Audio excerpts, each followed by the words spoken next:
Oke, bertemu lagi di pelajaran sosiologi.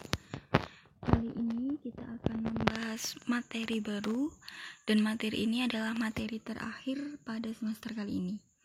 Materi ini akan kita selesaikan dalam waktu 2 minggu, minggu ini dan minggu depan. Khusus untuk materi ini tidak ada ulangan harian, tapi materi ini harus tetap kalian pelajari karena di PAS penilaian akhir semester ini akan muncul soal-soal tentang interaksi sosial. Jadi materinya bisa kalian catat, bisa kalian tulis di buku catatan kalian. Oke, langsung saja.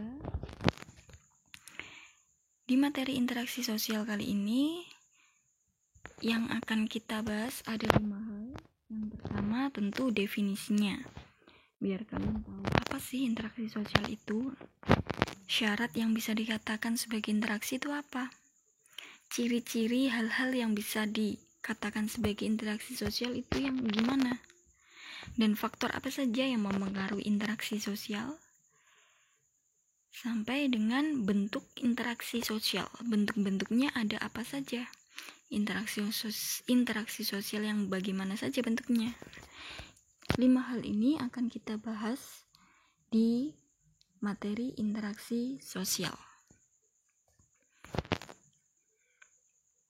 Kita bahas dulu yang pengertiannya. Interaksi sosial dikatakan sebagai interaksi sosial itu ketika ada hubungan timbal balik antar manusia dalam masyarakat. Dikatakan timbal balik ketika ada aksi dan ada reaksi. Ketika ada stimulus, kemudian ada respon. Contoh, Bunis omongan, nanya ke seseorang. Misal nanya, "Pak, besok pagi dagang sayuran gak?" Nah, bapak-bapak tukang sayurannya menjawab, "Oh, besok jualan, Mbak. Mau beli apa?" Berarti kan saya tadi memberikan aksi berupa pertanyaan. Kemudian jawaban dari bapak-bapak tadi itu berupa reaksi atas aksi yang saya berikan. Berarti kan ada hubungan timbal balik tuh antara saya dengan penjual sayuran. Ada hubungan aksi dan reaksi. Jadi yang saya lakukan dengan pedagang sayuran tadi itu termasuk sebagai interaksi sosial. Tetapi ketika saya ngomong sendiri, itu tidak bisa dikatakan interaksi sosial. Karena apa? Ya tadi, karena tidak ada yang respon, tidak ada yang mereaksi. Saya omongan sendiri, kau koncone ngomong, masa dikatakan interaksi? Itu bukan interaksi. Jadi interaksi itu harus ada timbal balik. Nah, interaksi ini terjadi bisa antar individu. Berarti antara saya dengan pedagang sayuran tadi itu berarti interaksi sosial antar individu. Kemudian bisa juga antar kelompok. Misalnya kayak orang pecinta Vianisti atau klub Vianisti dengan fans klubnya siapa itu ya? Nela Karisma, Nela Lovers. Itu kan sama-sama kelompok saling berkomunikasi. Misalnya kedua artis tersebut mau manggung bersamaan. Nah, akhirnya para fans klubnya juga ketemu kemudian ngobrol. Itu berarti interaksi yang terjadi antar kelompok. Kalau antar individu dengan kelompok, misalnya seperti saya ketika menjelaskan di depan kelas, menjelaskan kepada murid-murid. Nah, ketika saya mengucapkan mengucapkan salam, misalnya selamat pagi anak-anak, kemudian kalian menjawab pagi juga bu. Nah, itu berarti interaksi sosial yang terjadi antar individu dengan kelompok. Itu interaksi sosial. Tapi ketika saya memberikan salam gak ada yang respon, cuek, ya udah, itu bukan interaksi.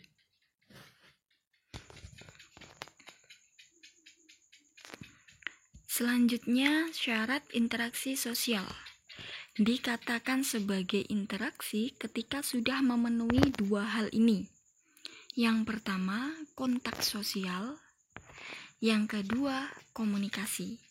Kontak itu ketika dua orang yang berkaitan itu saling berhubungan. Saling berhubungan ini bisa diwujudkan dengan saling menyentuh. Bisa berupa badan-badania seperti ini, saling fisik menyentuh tangan, salaman. Nah, itu bisa dikatakan sebagai kontak sosial.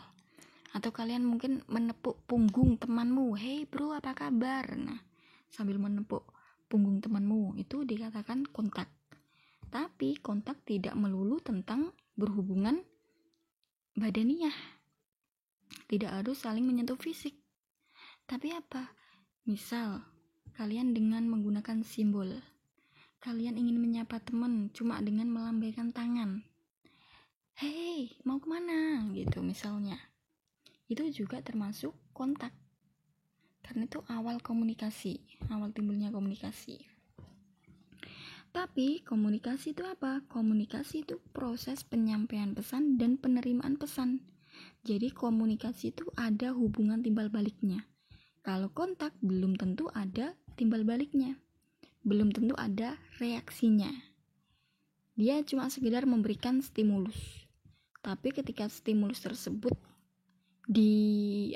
ditanggapi, itu bisa dikatakan sebagai komunikasi. Seperti ini, orang-orang yang sedang ngobrol di dalam rapat. Itu contoh dari komunikasi. Oke, syarat interaksi ada 2, kontak sosial dan komunikasi. Jika hanya terjadi kontak, berarti belum bisa dikatakan sebagai interaksi sosial. Jadi kedua hal ini harus terjadi. Terjadi kontak juga terjadi komunikasi. Itu baru dikatakan sebagai interaksi sosial. Kita bahas satu-satu dulu. Kontak sosial berasal dari bahasa Latin. Kon atau cum itu artinya bersama-sama, dan tengo artinya menyentuh. Artinya secara keseluruhan saling menyentuh. Nah, kontak sosial itu dibedakan menjadi 2. Ada kontak primer atau kontak yang terjadi secara langsung, dan kontak sekunder atau kontak yang terjadi tidak secara langsung. Terjadi secara langsung berarti live, tatap muka, adep-adepan, ngerti wujudnya tenan tanpa ada sekat gitu loh. Misalnya kamu bertemu dengan temanmu, kemudian kamu ngobrol. Nah, itu berarti kontak sosial primer. Tapi ketika ngobrolmu itu tadi melalui perantara, entah itu HP, entah itu orang ketiga, itu namanya kontak sekunder atau kontak tidak langsung melalui perantara. Nah, kontak sekunder ini juga dibedakan lagi menjadi 2. Ada sekunder langsung, ada sekunder tidak langsung. Intinya mereka itu sama-sama menggunakan perantara untuk menyampaikan pesan. Kalau sekunder langsung, perantaranya berupa media. Medianya bisa media sosial. Contoh, kamu WA Bunis. "Assalamualaikum Bu mau nanya apakah saya masih kurang tugas? Tugas saya yang belum apa saja ya Bu, mau saya kerjakan semua." Nek koyok ngono hebat, jos takon tugas ya, gelem takon tugas. Itu masuknya sekunder langsung. Jadi kamu ingin menyampaikan pesan, dan pesan itu langsung kamu berikan kepada saya. Tepat sasaran. Cuma menggunakan media, perantaranya berupa ya tadi HP. Itu maksudnya sekunder langsung. Tapi jika kamu menitipkan pesannya dengan orang lain, itu namanya sekunder tidak langsung. Contoh, misalnya kamu ingin bertanya ke Bunis, tapi kamu tidak memiliki HP. Akhirnya kamu meminta tolong tetanggamu, "Mas, tolong aku WA ke guruku tolong takon ke jajal, aku kurang tugas apa." Berarti kan kamu itu menggunakan perantara orang ketiga, yaitu masmu tadi. Nah, itu maksudnya sekunder tidak langsung. Contoh lain juga bisa, misalnya kamu belanja. Sekarang kan zamannya online shop, banyak banget. Sekarang belanja tidak harus di tempat, tidak harus live. Tinggal buka HP, buka aplikasi, banyak banget. Shopee, Tokopedia, dah banyak banget dah. Tinggal uangi. Itu kan kamu berhubungan dengan penjual, tapi yang mengirimkan pesananmu kan bukan penjualnya secara langsung, tapi ada pihak ketiga, yaitu kurir. Ada kurir. Kurir di sini berpelaku atau sebagai pelaku pihak ketiga. Jadi yang sedang kamu lakukan tadi, aktivitas tadi, itu masuknya sekunder tidak langsung. Begitu.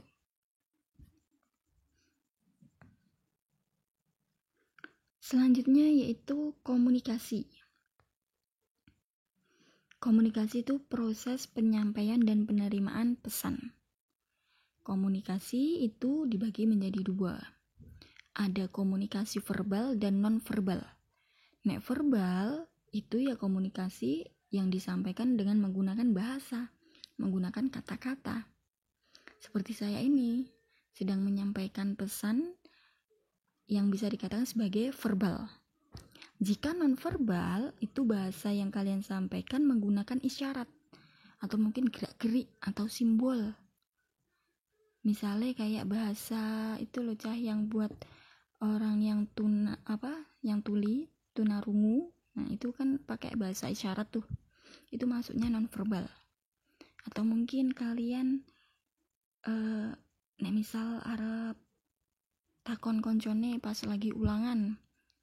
Iki nomor iki apa jawabannya, misalnya dengan kode. Nek A kuwi driji semu acungke 1. Nek ora ngono, nek kamu megang pipi berarti itu jawabannya A. Nek kamu pegang hidung berarti jawabannya B. Itu kan simbol. Nah, berarti komunikasi yang kamu gunakan itu masuknya komunikasi non-verbal.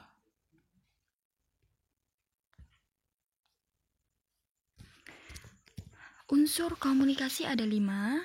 Komunikator atau sender itu adalah orang yang menyampaikan pesan. Sedangkan orang yang menerima pesan itu dikatakan sebagai komunikan atau receiver.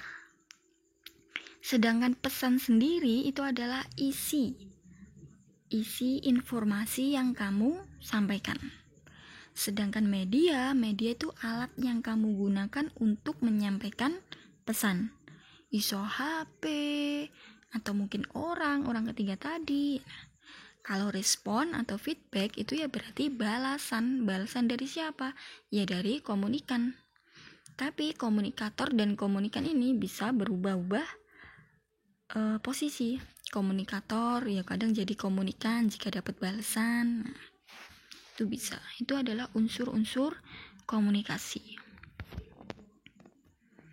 Yang terakhir yaitu ciri-ciri interaksi sosial. Bisa dikatakan sebagai interaksi sosial jika sudah ada ciri-ciri ini. Jumlah pelaku lebih dari 1 orang. Ya jelas, nek kamu ngomong dewe jenenge gak interaksi. Jenenge apa? Ya jenenge monolog. Kamu ngomong sendiri, engko gak didarani komunikasi, tapi apa ya didarani wong kurang waras toh. Ngomong sendiri. Kemudian memiliki tujuan tertentu. Ada tujuan tertentu kenapa kamu berinteraksi. Entah pengen curhat, entah pengen pinjem duit atau pinjem tugas dan lain sebagainya. Itu tujuan interaksi. Kemudian terdapat dimensi waktu tertentu.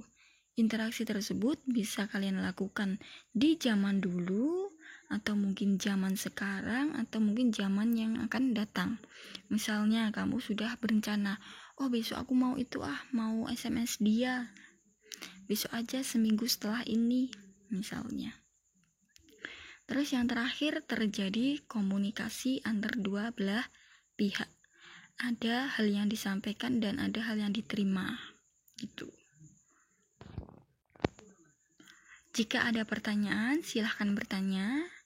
Kemudian ada pertanyaan dari Bunis untuk menambah poin kalian, karena memang nilai kalian masih yang di bawah kakak masih banyak banget. Pertanyaannya ada 5. Kalian cukup menjawab 3 saja, milih. Kalian boleh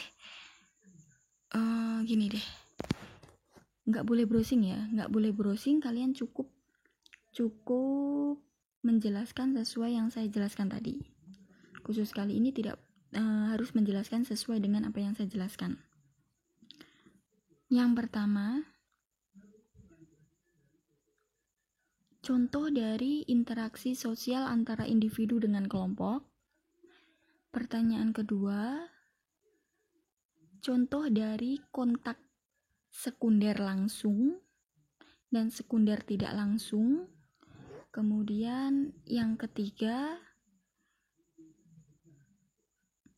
pengertian dari komunikasi. Kemudian yang keempat,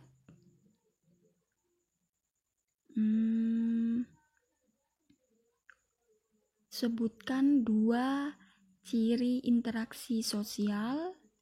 Dan yang kelima, coba kalian ceritakan interaksi sosial yang pernah kalian alami dengan siapapun sesuai dengan ciri-cirinya.